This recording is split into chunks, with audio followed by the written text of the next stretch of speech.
예, 이번 시간에는 제가 말소기준 권리하고 경매, 낙찰 사례를 1, 2편으로 하고 요번에 3편째 전세 제도에 대한 특별법 그리고 국토부에서 공지를 했죠. 근데 이 세금 문제, 세금, 당해세, 이 당해세는 국가에서 재산세 그리고 그 문제가 많은 종부세, 상속세가 해당이 됩니다. 당해세.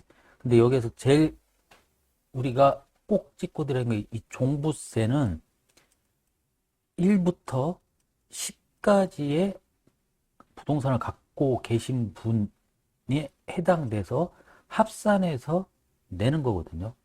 내는 거거든요. 상속세도 유사합니다. 상속세도 유사하고 재산세만 오롯이 당해세 성격을 갖고 있습니다. 그 해당 주소, 번지수에 대해서. 근데 요 종부세는 인당, 상속세도 인당이에요. 그 돌아가신 망인께서 나눠주는 모든 거지만 그거는 일단 잊어버리고요. 종부세는 여러 가지 부동산을 망인이 갖고 있으니까 너는 남던 안 맞던 징벌적 과세죠. 징벌적 과세. 근데 빌라 왕이라는 사람들이 대다수가 빌라를 어마어마하게 갖고 있잖아요. 100채, 200채. 제일 문제가 되는 게 종부세가 생길 수밖에 없죠. 근데 경매를 하시게 되면 국세는 낙찰받는 그날까지도 조세 채권이 확정이 안 됩니다. 오전에 했다. 그러면 오후에 낙찰 받으시고 낙찰 받으신 분들은 반드시 그냥 가시면 안 되고 민사집행사건기록부에 의해서 세금 금액을 확인하신 상태에서 확인하신 상태에서 낙찰을 받을지 안 받을지를 고민을 하셔야 됩니다.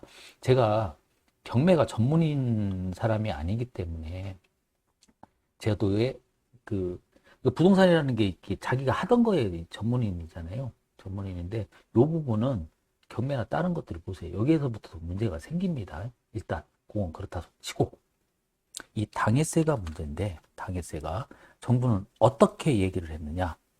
전세사기, 전세국토교통부에서 한번 들어가 볼게요. 피해에 대한 요구에 대해서 어떻게 얘기를 하겠나. 경매 넘어가서 문제인 거 아니에요. 그 경매의 세금은 어떻게 하겠느냐.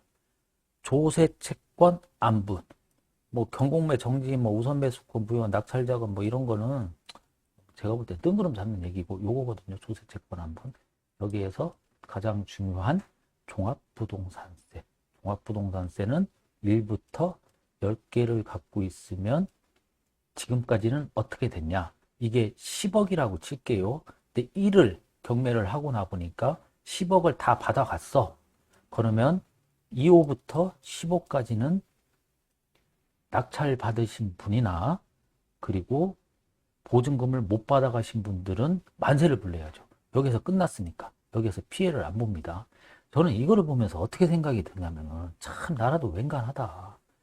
정부가 시책이나 세금 정책을 잘못해가지고 이 세금이 발생을 한 거잖아요. 그리고 없는 사람들 한 사람이 물론 1호가 낙찰이 돼가지고 10억을 다 받아갔어. 그러면은 나머지 조세 채권이 안 생기잖아요. 그죠? 그러니까 한 명의 불행으로 나머지 9명은 행복해질 수 있는 거거든요. 행복해질 수 있는 거예요. 근데 이거를 어떻게 했느냐? 죽어도 본인들은 받으시겠다고 하셔가지고서 내용을 읽어보시면 세금 100억 채널 임대인에 대해 전체 각 경매 시 응? 선순위 100억 이렇게 얘기하죠. 그리고 다 받아내면 제가 지금 설명한 거예요. 그 뒤부터는 없는 거야. 근데 이거 어떻게 하겠어요? 아까 같이 10억이면 10개면 1억, 1억, 1억 이렇게 나누는 게 이게 합리적인 것 같죠? 합리적인 것 같죠? 근데 내가 볼 때는 아니에요. 내가 볼 때는. 그리고 이게 조세 채권을 안분을 해놓고 예전에 보증금보다 당해세는 좀 뒤로 하겠다는 얘기를 아무리 읽어봐도 쑥 사라진 것 같아요. 이게 제가 틀렸으면 하세요. 분명히 그 내용이 지난달인가까지는 있었는데 이게 쑥 사라졌어. 그러면 만약에 가정을 해보자고요. 안분을 해서 국민을 끔찍히 사랑하시는 우리 정부께서 이런 내용을 나왔는데 만약에 경매에서 배당이 되면 세입자는 어떻게 되는가? 세입자는 어떻게 되는가? 어떤 문제가 생기는지에 대해서 제가 한번 경매 사례를 보고서 말씀을 드릴게요. 이거는 제가 1부, 2부 해가지고 확정일자의 중요성하고 그리고 경매를 낙찰받았던 그 사례를 보고 오셔야지 이해가 됩니다. 자, 사례로 들어갈게요. 다가구, 그러니까 아파트 같은 경우에는 아까 그 논리가 맞아요. n분의 1이 되는데, 근데 다가구나 여러 세대가 사는 다중주택 있잖아요. 주인이 하나인데 1호부터 20호까지 있는 것들은 이게 묘한 결과를 내놓습니다. 제가 사례를 한번 보여드릴게요. 1억 8천에 이제 낙찰이 돼가지고 최우선 변제하고 우선 변제 요거는 전 그 영상을 보시고요. 그리고 확정일자를 제가 2번 그 경매 사례에는 임차인 A라는 사람이 확정일자가 없는 거로 했지만 이거를 확정일자가 있는 걸로 한번 바꿔볼게요. 그리고 조세 채권이 참 묘하게도 이 사람과 A라는 사람과 B 사이에 꼈어. 이런 경우가 생길 수 있겠죠. 그럼 결과치가 어떻게 나오는지에 대해서 한번 배당을 한번 해보겠습니다. 맞소기준 권리 그거 공부하고 오셔야 돼요. 맞소기준 권리입니다. 세무서는 압류. 자, 해보겠습니다. 경매 비용이 500 있다. 나가죠. 소액 임차인 A하고 B하고 모두 다 해당되죠. 전입했으니까 되죠. 확정일자를 둘 다 받았으니까 여기에서는 우선변제권으로 변하겠죠. 우선변제권. 확정일자 꼭 받아야 됩니다. 확정일자 받아야 되는데 이게 임차인 A가 되고 이거 임차인 B로 바뀌겠죠.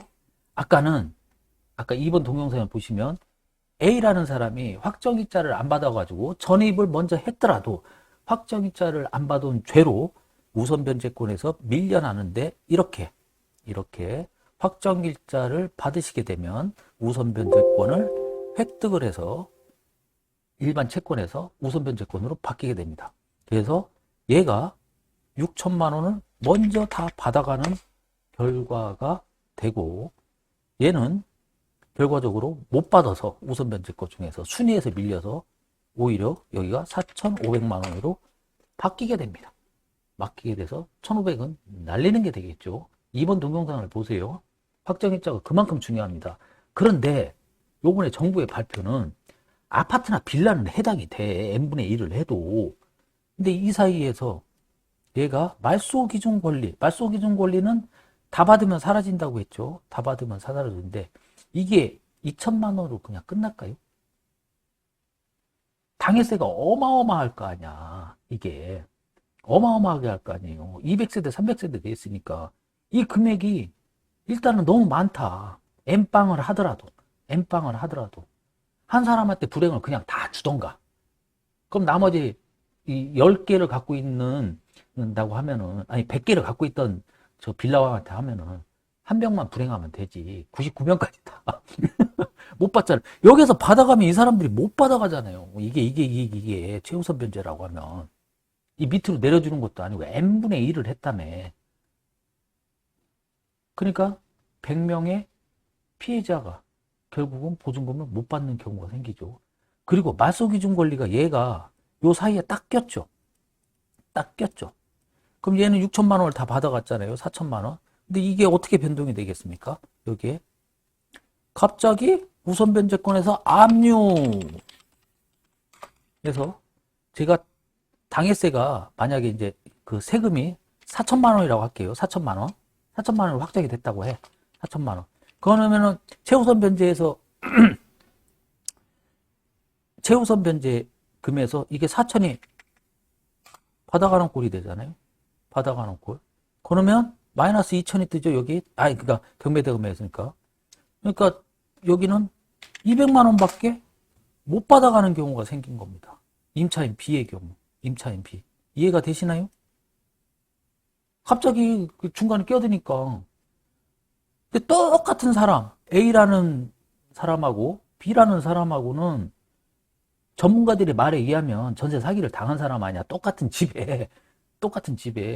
주인이 작정하고 보증금만 받아서 이렇게 전세만 받고 지금 죽었거나 자살을 했거나 배째라는 식으로 상속도 안 하겠다고 이렇게 해버리면은 A하고 B하고 달라지잖아요.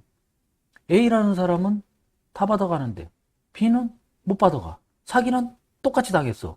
근데 맞소기준 권리가 얘보다 더 앞에 있다는 이유로 이런 경우가 초래될 수 있지 않나요?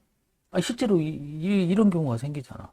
그래서 B라는 사람은 결국은 얼마를 받아가냐면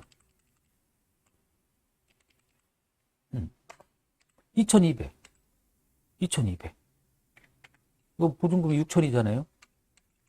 6000에서 2200을 뺀 3800을 손해보게 생겼습니다. 국세가 갑자기 끼어들어가지고 엠빵 하자고 해가지고 그리고 국세가 엄청 셀 거 아니야. 둘 중에 하나일 거 아닙니까? 그러니까 한 사람이 불행으로 만들지 왜 99명까지 다 불행하게 만드냐 이 얘기는. 첫 번째는 그거고 엠빵을 해도 금액이 많을 것이다.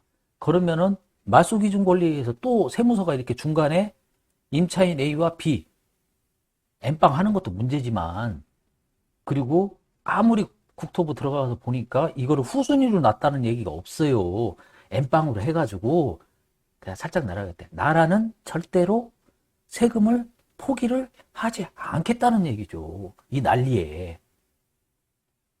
그리고 제일 큰 것은 100끼면 100 종부세 거란 얘기죠. 제 얘기는. 종합부동산세. 왜? 집을 많이 갖고 있으면은 두들겨 맞던 세금이니까 재산세는 별로 안 됩니다. 빌라가 통상적으로 2억이라고 하면은 과표상에는 1억 4천 정도가 돼요. 1억 4천 정도. 1억 4천에 170 갖고 있었잖아. 170. 그럼 도대체 얼마야? 이게 곱하기 헷갈리네. 이게 1000억. 100억, 1000억. 1100억에 제가 알기로 한 0.2%인가? 0.2%. 0.2% 정도 되나요? 근데 여기서 끝나는 게 낫죠. 신고 불성실 20%, 120%.